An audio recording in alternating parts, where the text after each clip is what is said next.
உங்களுக்கு இந்த அவார்ட் கொடுக்குற அளவுக்கு எனக்கு தகுதியே கிடையாது. பட் ஆனால் இதை கொடுக்கறதுக்கான ஒரு வாய்ப்பு எனக்கு கிடைச்சது எனக்கு ஒரு பெரிய பிளெஸிங்காக நினைக்கிறேன் அம்மா. காலமே போனாலும் வாழ்ந்திடு ராசா, கண்ணிலே நீராட காஞ்ச. நான் அவார்ட் கொடுக்கணும்னு தெரியும், யாருக்குன்னு எனக்கு தெரியாது. பட் ஆனால் I don't think I would have been happier. யாருக்கு வேறு யார் கொடுத்தாலும் இவ்வளோ நெகிழ்ச்சியாக இருந்திருக்குமா, இவ்வளோ இதுவாக இருந்திருக்குமா தெரியல. உங்களுக்கு கொடுத்ததில் எனக்கு உங்களை பார்த்ததுலேயும் சரி, நீங்கள் இப்போ என் தலையை தொட்டு ஆசீர்வாதம் பண்ணீங்க. உங்களுக்கு இந்த அவார்ட் கொடுக்குற அளவுக்கு எனக்கு தகுதியே கிடையாது. பட் ஆனால் இதை கொடுக்கறதுக்கான ஒரு வாய்ப்பு எனக்கு கிடைச்சது எனக்கு ஒரு பெரிய பிளெஸிங்காக நினைக்கிறேன் அம்மா. நான் ஒரு சில வார்த்தைகள். என் பேர் கமலாத்தா, வடிவேலாம்பாளையம். 50 வருஷமாக வியாபாரம் பண்ணுறேன். 50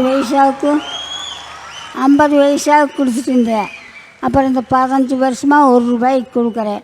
எப்படி கட்டுப்படி ஆகும்னு கேட்பீங்க. யாரோ பாரதியெல்லாம் அரிசி உளுந்து எல்லாம் கொண்டு வந்து கொடுப்பாங்க. நான் சம்பாதிக்கலாம்னு வியாபாரம் பண்ணல, யாரோ ஏழை பழம் சாப்பிட்டுட்டு வியாபாரம் பண்ணேன். ஆஹா, சரி.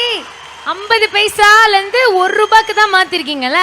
₹1 மட்டும் அது அப்படியே ஏற்றணும்னு தோணவே இல்லையா உங்களுக்கு? ஏன் ஏற்ற மாட்டேன். இதே ₹1 ஏதே எப்பவுமே. அது போதுமா?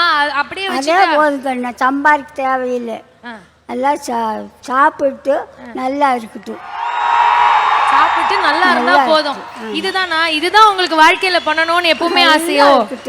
சாப்பிட்டு ஏழை பாளையெல்லாம் சாப்பிட்டு எல்லாம் கூலிக்காரெல்லாம் ₹10 கொடுத்து 10 இட்லி வாங்கி சாப்பிட்டு போகட்டும். சரி, உங்க வீட்டுல இருக்கிறவங்கலாம் கேட்க மாட்டாங்களா? ஆச்சி நீ இதே மாதிரி பண்ணிட்டு இருந்தா எப்படின்னு கேட்க மாட்டாங்களா? நான் ஒருத்தியாக இருக்கிற ஒருத்தரும் கேட்க மாட்டேன். வீட்டுல எத்தனை பசங்க?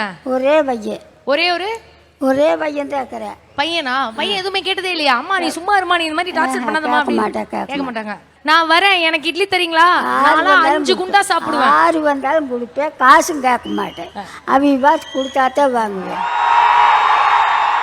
ஒரே நிமிஷம் நம்ம எல்லாருமே அவ்வளோ கம்ப்ளைண்ட்டோட நம்ம வாழ்க்கையை வாழறோம். இது சரியில்லை, அது சரியில்லை, இது எனக்கு பத்தலை, இந்த வேலை பிடிக்கல, எனக்கு எவ்வளோ கஷ்டமாக இருக்குது, நைட்டு தூங்க முடியலன்னு சொல்லிட்டு. இவங்களுக்கு வயசு ஒரு 80. என்ன வயசு அம்மா? 85 வயசு ஆகுது. இன்றைக்கும் அவங்க அவங்க வேலையை பண்ணுறாங்க. அந்த வேலையை ரொம்ப சந்தோஷமாக பண்ணுறாங்க. அவங்கக்கிட்ட நம்ம கொஞ்சோண்டு இன்ஸ்பிரேஷன் எடுத்துக்கிட்டாலே போதும். ஐ திங்க் நம்மளால் உலகத்தை மாற்ற முடியாது.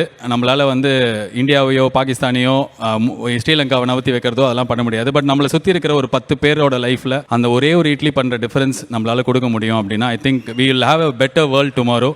We should take inspiration from Kamala Thal பாட்டி. அண்ட் பாட்டி, நீங்கள் இதே மாதிரி இன்னும் பல பேரை இன்ஸ்பயர் பண்ணோம். இன்னும் 1 கோடி இட்லி நீங்கள் பண்ணோம். 1 கோடி இட்லி.